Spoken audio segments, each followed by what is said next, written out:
So right now, for all hate speech charges, which are 3 of them, the cops cannot go to an individual and say, this is hate speech, I'm gonna charge you, arrest you and charge you.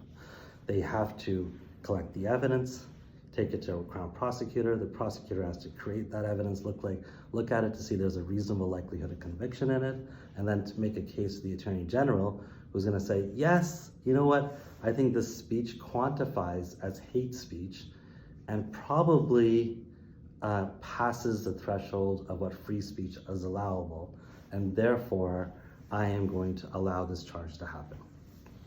So Bill C-9 will change that, because what Bill C-9 does is takes away the Attorney General consent and allows police to directly charge somebody individually.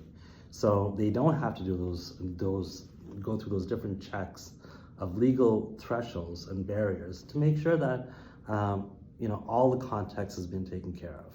Now, the courts have really determined a high threshold of hate speech. And therefore, because they want to make sure that hate speech is not allowed, but free speech is allowed to the highest amounts possible. Now, is it right for the police to be able to determine what those legal thresholds are?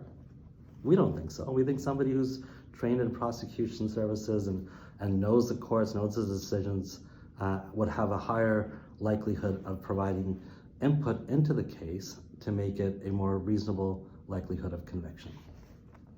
And that's really important, because we don't want to see cases where cops are just charging left, right, and center, which I don't think is going to happen, but would be. But this bill certainly does open up that door. And then all of a sudden these charges are being dropped, because that's what fast justice means, not effective justice. And part of the rationale that I've heard from people for this Attorney General consent to come off is that, we want, there will be a faster charging of people.